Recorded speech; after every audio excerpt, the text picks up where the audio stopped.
ஒரு 10 நாள் நம்ம சாப்பிடல, என்ன ஆகும்? உடம்பு ரொம்ப வீக் ஆயிடும். ஒண்ணுமே பண்ண முடியாது. லிட்ரலி ஒரு சில பேர் பசி எடுத்து எடுத்தே இறக்கறதுக்கான வாய்ப்பு இருக்கு. வெறும் ஒரு உடல் சார்ந்த உணவிற்கே இவ்வளவு வலிமை என்றால், ஆன்மீக உணவிற்கு எவ்வளவு வலிமை இருந்திருக்கும்? நம்ம ஆன்மாக்கு நம்ம சரியான உணவை கொடுக்குறோமா? அந்த சரியான உணவு என்ன? ஆன்மீக உணவுனா என்ன? அதை பற்றி தான் இன்னைக்கான வீடியோ நம்ம வந்து பார்க்க போகிறோம். இன்றைக்கு கிறிஸ்துவினுடைய திருவுடல் திருரத்த பெருவிழாவை நம்ம கொண்டாடிக்கிட்டு இருக்கோம். இந்த ஒரு நாளில் நம்ம உண்மையிலேயே இயேசுவினுடைய திருவுடல் திருரத்தத்தை முழுமையான நம்பிக்கையோடு பெறுகின்றோமா அப்படின்றது ரொம்ப அவசியம். அதை நம்ம சிந்திச்சு பார்க்கணும். இன்னைக்கான வீடியோவில் நம்ம நிறைய விஷயங்களை பற்றி பேச போகிறோம். இந்த வீடியோவை முழுசாக ஸ்கிப் பண்ணாமல் வந்து பாருங்கள். அப்போ தான் இதனுடைய முழு பலனையும் உங்களால் பெற முடியும். வாங்க வீடியோக்குள்ள போகலாம்.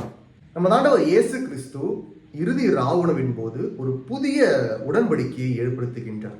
அந்த ஒரு புதிய உடன்படிக்கையில் இது என் திருவுடல், இது என் திரு ரத்தம், இதை என் நினைவாக செய்யுங்கள் அப்படின்னு. அங்க இத ஒரு அடையாளமா அவர் காண்பிக்கல. இது என் திருவுடல், இது என் திரு ரத்தம் அப்படின்னு தான் அவர் சொல்றாரு. இது என் திருவுடலின் அடையாளம் என்று அவர் சொல்லவில்லை. அது உண்மையான திருவுடல் திரு ரத்தம். அதை நம்ம எல்லா பூசையிலுமே நம்ம வாங்கும்போது நம்ம கண் பார்வைக்கு அது வெறும் ஒரு அப்பமாக இருக்கலாம், ஒரு திராட்சை ரசமாக இருக்கலாம். ஆனா ஒரு பூசையில குருவானவர் அதை இறைவனுக்கு ஒப்பு கொடுத்து விட்டு நமக்கு வழங்கும் பொழுது நம்ம உண்மையிலேயே இயேசுவினுடைய திருவுடல் திரு ரத்தத்தை பெறுகின்றோம்.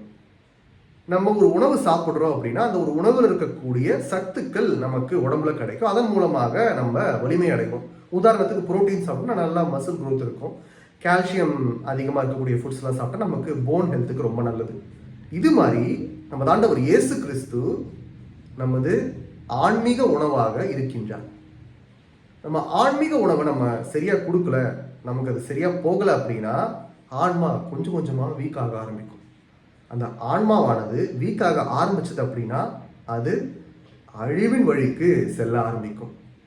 அப்பதான் ஏகப்பட்ட தவறான காரியங்களில் ஈடுபடுவது, தேவையற்ற சிந்தனைகள் வருவது, தேவையற்ற வழிகளில் சென்று மாட்டிக்கொள்ளாத பிரச்சனையில் மாட்டிக்கொண்டு இறைவனை விட்டு ரொம்பவே வெகு தொலைவில் செஞ்சு விடுவோம். மீண்டு எழுந்து வருவது ரொம்பவே சிரமமாயிடும். ஆனால் இந்த ஆன்மீக உணவை நம்பிக்கையோடு உட்கொள்பவர்களுக்கு இறைவன் துணையாக இருக்கின்றார். ஏன்னா இயேசுவினுடைய திருவுடல் திரு ரத்தத்தை முழு நம்பிக்கையோடு அவங்க வாங்குறாங்க. அது